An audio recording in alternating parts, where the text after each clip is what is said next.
नमस्कार. मी KG. कप्ते, trader आणि project consultant. मित्रांनो,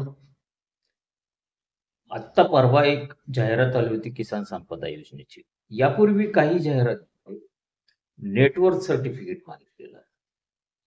आणि एकंदरीत आता बदलते नियम शासनाने वेगवेगळ्या प्रकारचे मागणाऱ्या कागदपत्रांची लिस्ट बघितली आपण.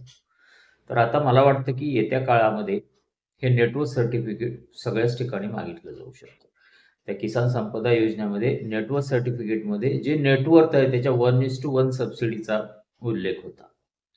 आणि दुर्गम भागामध्ये 1:1.5 किंवा SC/ST मध्ये महिलांसाठी 1:1.5 म्हणजे एकास दीड आणि जनरलसाठी एकास एक असं नेटवर्क सर्टिफिकेट प्रमाणे सबसिडीची मर्यादा सांगण्यात आलेली होती.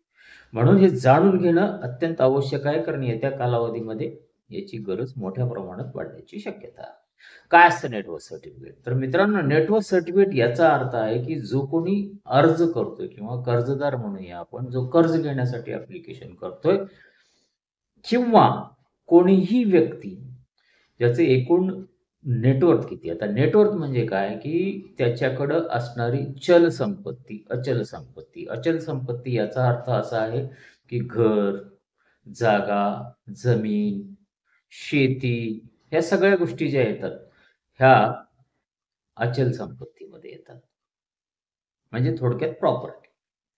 आता ती सुद्धा प्रॉपर्टी बाजार व्हॅल्यू प्रमाणे नाही, ती प्रॉपर्टी शासनाच्या व्हॅल्यू प्रमाणे. म्हणजे शासनाचा जो रेडी रेकनर असतो त्याच्याप्रमाणे त्याची काय किंमत होती. आज तुम्ही बघत असाल बाजारामध्ये बऱ्याच ठिकाणी बघता आपण बोलताना म्हणतो या जागेची किंमत 1 कोटी, पण सरकार दरबारी त्याची किंमत 35 लाख रुपये असते. म्हणजे तीच कॉस्ट जी आहे ती गृहीत धरली जाते. म्हणजे ती तुमची खरी संपत्ती अशी गृहीत धरली जाते. मित्रांनो, त्याच्याबरोबर चल संपत्ती. चल संपत्ती याचा अर्थ गाडी, जमीन, जुमला, दागिने जे काही आहेत हे त्यामध्ये गृहीत धरलं जातं. म्हणजे हे दोन्ही मिळून जी काही संपत्ती तुमच्याकडे उपलब्ध आहे ती संपत्ती झाली तुमची ॲसेट. म्हणजे मिळक ज्याला आपण म्हणतो. जे रेग्युलर होतं ते नाही, पण जे तुमच्याकडे आहे म्हणजे जे काही जागा, जमीन, जुमला, सोनं, नाणं, दागिनं, गाडी या सगळ्याची जी किंमत होती ती किंमत म्हणजे तुमची ॲसेट झाली. आता तुमचं देणं, तुम्ही कोणाला काही देणं लागत असाल किंवा कर्ज घेतलं असाल, त्या कर्जाची रक्कम ही सगळी त्याच्यातनं वजा केल्यानंतर जे राहतं ते आहे नेटवर्थ.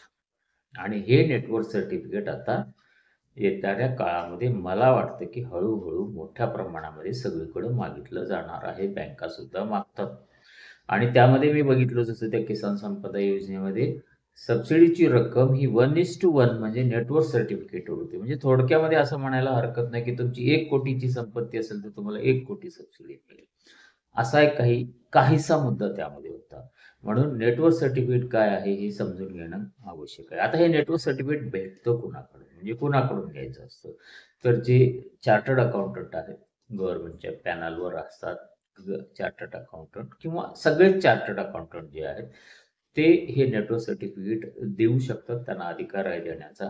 मग ते सगळा याचा अभ्यास करून मग तुमचं नेटवर्क सर्टिफिकेट देतात की यांचं नेटवर्क आज रोजी एवढं आहे. कारण ते चेंज होत राहतं.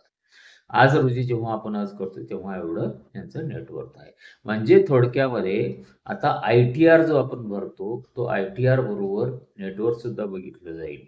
म्हणजे ITR इन्कम भरत असताना वाढवून दाखवतो, कमी दाखवतो, पण नेटवर्कमुळं नेमकी आपली किती प्रॉपर्टी आहे आणि आपल्याकडे किती पैसा आहे याचा अंदाज येऊ शकतो. याला म्हणतात नेटवर्क सर्टिफिकेट. तर तयार व्हा मित्रांनो, जसजसं काळ बदलतोय, डॉक्युमेंटची मागणी बदलते, तसं सगळ्या गोष्टीला तयार होणं आवश्यक आहे. आणि हे तुम्हाला माहिती असावं म्हणून मी हा व्हिडिओ बनवला. मित्रांनो, व्हिडिओ आवडला असेल तर लाईक करा, शेअर करा आणि सबस्क्राईब करा माझ्या ई कप्ते YouTube चॅनल. धन्यवाद मित्रांनो.